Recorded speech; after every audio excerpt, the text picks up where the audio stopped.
Inner monitor pause yang kemarin sempat hype, kali ini ada versi yang lebih nyamannya lagi. Senyaman apakah inner monitor satu ini? Biar gak panjang lebar, bumper dulu.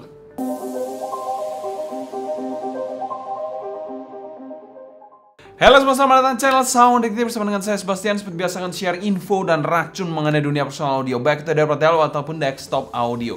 Kalau bicara soal Hidis MP145, siapa sih nggak tahu, salah satu inner monitor planar yang cukup hits ya dari jajaran inner monitor planar Hidis. Kali ini ada versi yang lebih nyamannya lagi yang diberi nama MP143. Dari namanya sendiri kalian sudah bisa menggambarkan bahwa inner monitor satu ini menggunakan planar driver 14,3 mm. Sedikit lebih kecil jika dibandingkan dengan planar MP145 yaitu 14,5. Jadi sekitar 0,2 mm lebih kecil jika dibandingkan dengan MP143 ini. Untuk fitur tentu saja tidak ada yang disunat, tidak ada yang dipangkas. Dia masih memberikan fitur-fitur yang sama seperti MP145 dengan 3 buah filter tuning juga di inner monitor satu ini. Untuk kabelnya kalian gak perlu ragu karena sudah menggunakan kabel dual pin 0,78 mm yang universal, jadi kalian bisa ganti-ganti sesuka hati kalian. Dan tentu saja inner monitor satu ini ada beberapa perubahan yang menurut saya cukup signifikan dibandingkan MP145. Dan kita akan bahas saja di belakang nanti ya. Untuk sensitivitas inner monitor ini ada di angka 103 dengan impedance 17 ohm. Dan kita mau thanks berat untuk Hidis sebagai sponsor video review kali ini. Semua link pembelian saya taruh kolom deskripsi di bawah. Untuk kalian yang tertarik dengan inner monitor satu ini dan 100% reviewnya adalah opini pribadi saya. Selanjutnya kita bahas packaging dari inner monitor satu ini. Untuk packagingnya pernah kita bahas pada video terpisah. Kalian mau lihat lebih lengkapnya bisa cek aja di video di atas. Dan packagingnya seperti ini ya. Cukup kecil tapi ini kecil-kecil padat ya. Jadi kecil-kecil padat, bukan besar-besar yang kopong nggak ada isinya gitu ya. Nggak, ini kecil-kecil gini tapi padat isinya. Jadi sensasi unboxnya menurut saya sangat-sangat oke lah untuk kelas harganya. Di dalamnya sendiri ada inner monitor, kabel, 8 pasang air tips. Kalian nggak salah dengar, nggak pelit di situ, ada 8 pasang air tips. Lalu ada pouch kulit seperti ini, khas dari MP145 juga seperti ini sih. Lalu juga MS3 juga kalau nggak salah seperti ini ya bentuknya ya untuk pouchnya. Lalu juga ada manual dan juga 3 filter tuning di inner monitor satu ini. Dan sekarang kami berikan skor B+ untuk packaging dari MP143 ini. Packagingnya cukup oke lah. Tidak pelit air tipsnya, 3 filter modul juga nice banget di situ. Untung ada pouch juga ya. Mungkin hard case akan lebih keren ya, lebih oke ya karena ini planar ya. Yang besar bongsor gitu ya. Jadi kalau misalnya gini agak sedikit kurang protektif aja. Tapi it's okay, at least ada something yang untuk store inner monitornya. Tapi mungkin kritik saya ya nggak modular aja di angka 1,5 ke atas ya, harusnya bisa modular jacknya lah. Itu sebuah standar yang makin hari makin murah, harusnya bisa diterapkan pada inner monitor yang lebih budget juga. Selanjutnya kita bahas build quality dari MP143 ini. Inner monitor satu ini sendiri berbahan CNC aluminium alloy ya, dengan housing yang berwarna dark blue untuk versi kita ya. Dan kebetulan ada beberapa warna yaitu blacky alias hitam, silver, blue, dan juga satu varian limited yang berwarna gold. Oke, lanjut ke inner monitor satu ini. Di sini terdapat satu fanhole yang cukup besar ya di bagian sini dekat nozzle-nya. Dan nozzle-nya sendiri berbahan metal juga sama seperti housing-nya dan bisa dilepas pasang untuk nozzle-nya ini. Kita akan ukur nozzle-nya sendiri ya. Di sini berapa milimeter untuk nozzle-nya. 6,1 atau bisa dibulatkan mungkin 6 mm ya untuk nozzle-nya satu ini. Dan nozzle-nya ini kalau bisa dilihat seperti ini agak sedikit miring dikit ya. Dan di sini nozzle-nya bisa dikategorikan nggak terlalu panjang-panjang banget, sedang-sedang aja, dan sudah ada lipsnya serta filter seperti ini. Kalau bicara soal bagian faceplate-nya ini berbahan metal dengan desain seperti guratan di bawah tubuh paus gitu ya. Ada guratan-guratan seperti ini di tubuh paus. Dan di sini ada permainan tekstur yang cukup banyak di sini ya. Di sini ya. Jadi ada permainan tekstur yang cukup banyak di sini. Dan ada tulisan Hidis juga berwarna putih seperti ini di bagian kiri dan kanan.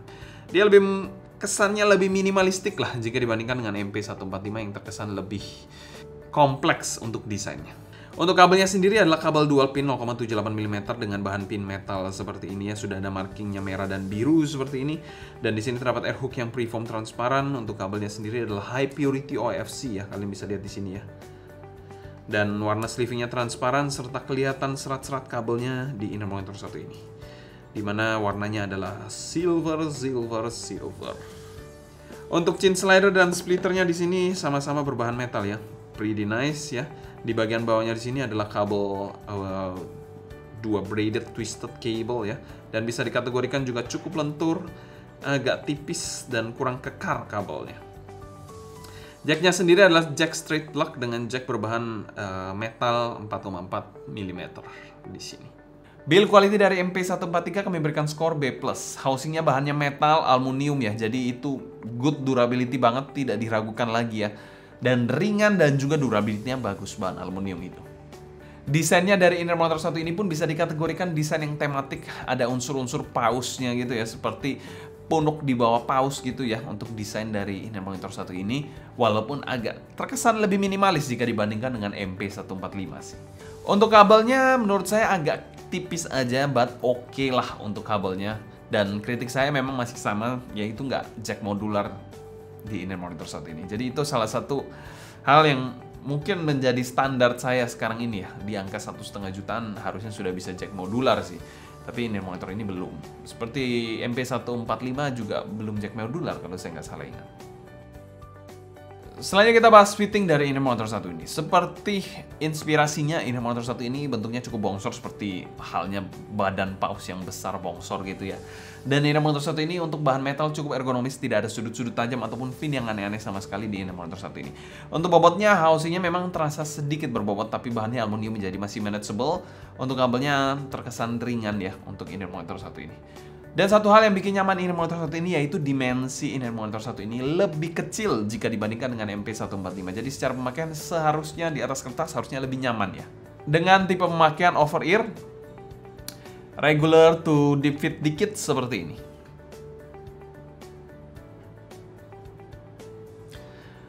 Dan kekedapan dan grip digoyang-goyang gini tidak terkesan loose sama sekali. Everything's pretty good di inner monitor satu ini.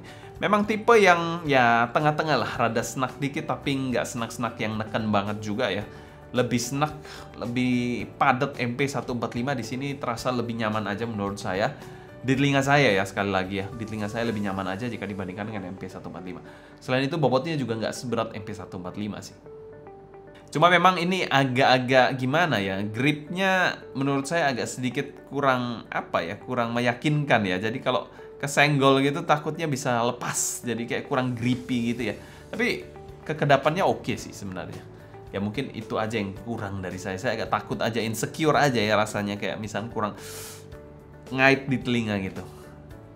Dan sekarang kami berikan skor B solid untuk fitting dari inner monitor satu ini. Di telinga saya nggak ada masalah sama sekali, everything's good. Cuma ini memang bukan inner monitor yang versatile banget, agak bongsor ya, jadi perlu kalian coba.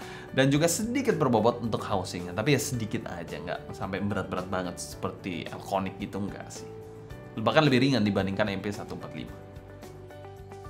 Selain kita bahas sound quality dari inner monitor satu ini, arah suara dari inner monitor satu ini bisa dikategorikan U-shape dikit, agak warmer gitu ya, dengan penekanan di bagian bass dan juga treble regionnya. Untuk di drive sendiri, karena ini planar, mau planar seringan apapun tetap saya sarankan dongle. Dongle adalah salah satu pilihan tepat untuk planar. Mungkin micro planar akan eksepsional ya, tapi kalau planar tulen saya tetap sarankan dongle sih. Dan kalau kalian pilih varian yang 44, harusnya dongle-dongle sekarang sudah cukup wow si powernya di 44. Biasanya lebih kenceng, lebih powerful jika dibandingkan dengan 35-nya. Jadi 44 harusnya bisa menyelesaikan permasalahan-permasalahan planar kalian secara umum sih. Dan disclaimer di sini kita mereview most part-nya menggunakan filter yang rose gold. Jadi ada 3 filter di sini, yang red, silver dan rose gold. Rose gold paling balance, yang red itu bassy, yang silver itu trebly. Jadi itu perlu kalian perhatikan. Di sini kita menggunakan yang rose gold untuk mereview inner monitor satu ini. Dan suara yang saya suka adalah neutral warm sounding. Oke, lanjut ke arah suaranya. Bass di inner monitor satu ini bisa dikategorikan bass yang rada fun. Untuk teksturnya sendiri masih terasa planarnya, tapi secara tekstur juga cukup oke lah. Mendekati DD, tapi belum semental-mentul dynamic driver lah. Impactnya cukup oke di sini dengan punch yang pas, seperti pada lagu Bapak Johnny Sins alias Pitbull ya. Asik-asik aja di inner monitor satu ini. Sub bassnya ada di sini, tapi ada tipis dikit ya. Secara kuantitas sih bassnya fun dan rada smooth, dan secara kuantitas sih nggak ada masalah sama sekali, menurut saya pas-pas aja sih, fun juga dan asik. Untuk kualitasnya sih speednya planar abis, dimana decay-nya cepat dan bersih. Selain itu tidak bleber-bleber cup sama sekali bagian bassnya. Bass yang menurut saya good overall, cuma terlalu kebut-kebutan aja. Jadi mungkin itu ya itu kecepatan planar sih, nggak bisa saya bilang harus semental-mentul dynamic driver dan dapat teksturnya, ya nggak bisa juga sih. Tapi ya, planner it is what it is. Oke, untuk bagian midnya di sini posisinya sih pas, tidak terlalu maju atau mundur banget. Untuk male vokalnya somehow terkesan rada warmer dikit. Suaranya cukup berbobot dan rada ngalun, jadi asik sih menurut saya. Untuk clarity-nya decent lah di Inner Monitor 1 ini dengan artikulasi yang jelas serta masih terasa planarnya dikit. Nitpick saya sih mungkin terasa planar timbernya ya, cuman ya belum tentu masalah untuk semua orang sih. Menurut saya masih cukup tolerable juga untuk timber planarnya. Bicara soal female-nya, ini dipresentasikan sedikit lebih dry ya jika dibandingkan dengan male vokalnya. Lebih fokus ke clarity dan detail, di mana semuanya jelas tanpa kelambu sama sekali. Terkesan sedikit agresif, tapi tidak sampai titik yang nyerang banget sih. Pada lagu Isyana, suaranya sedikit lebih tipis, tapi detailnya mantep banget. Artikulasi suaranya memang tidak seneutral dynamic driver sih, karena memang planar ya. Masih dapat energinya sih overall, dan cukup oke menurut saya presentasinya. Untuk shouting-nya sendiri agak borderline ya di Inner Monitor 1 ini, jadi perlu kalian perhatikan. Tergantung sensitivitas dan listening volume kalian sebenarnya untuk masalah ini. Selain itu, presentasi instrumennya cukup oke dan detail di Inner Monitor 1 ini. Untuk treble-nya well played banget di Inner Monitor 1 ini, well defined, dimana memang bukan yang bright set ya, tapi dia menyajikan treble yang oke banget.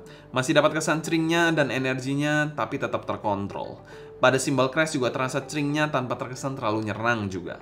Kemampuan dari planner ini mantep sih, biar nggak ringing ataupun terlalu nyerang untuk treble-nya. Overall detail dan airy-nya juga oke banget di Inner Monitor 1 ini sih. Sibilance-nya pada lagu Code Cool sedikit ada hint sibilance, tapi masih borderline ya, mungkin saya kategorikan seperti itu.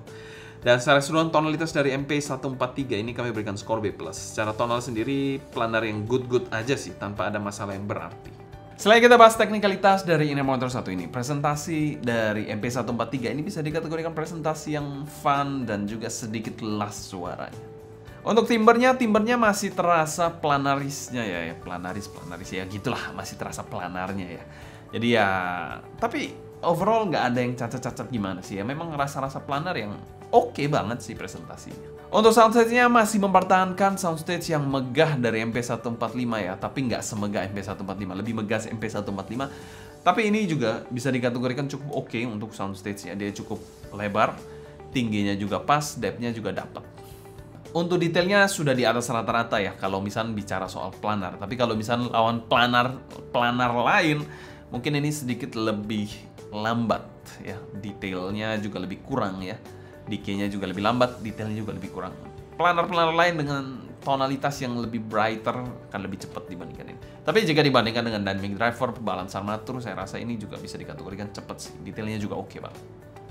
Untuk clarity-nya overall di volume yang pas, suaranya ini vivid banget, terkesan clear banget juga ya. Crystal clear bahkan ya. Itu kekuatan dari planar juga yang patut diapresiasi. Untuk separasi imaging dan positioning, separasi ini nice banget walaupun masih terbayang-bayang dengan MP145 kakaknya ya. Tapi memang masih kalah sih jika dibandingkan dengan separasi MP145. Tapi bicara soal imagingnya ini good stereo imaging dihadirkan di Inner Monitor 1 ini dengan gambaran middle row dan juga ada kesan layering-nya yang oke banget di Inner Monitor 1 ini. Positioning masih kalah precise, masih kalah presisi jika dibandingkan dengan MP145 sih Inner Monitor 1 ini. Tapi kalau kalian mau lebih precise lagi bisa pakai yang silver nozzle, tapi ada trade-off-nya. Nanti kan kita bahas di comparison ya. Dan secara umum teknikalitas Inner Monitor 1 ini dengan planar-planarnya kami berikan skor A-.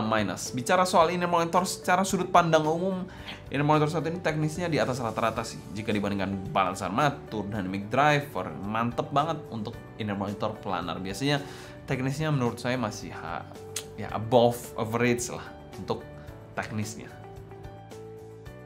Oke, di sini ada obat ya, kapsul ajaib obat untuk mengobati rasa bosan kalian dengan Inner Monitor 1 ini. Jadi ada dua macam obat, yang obat merah dan juga obat silver.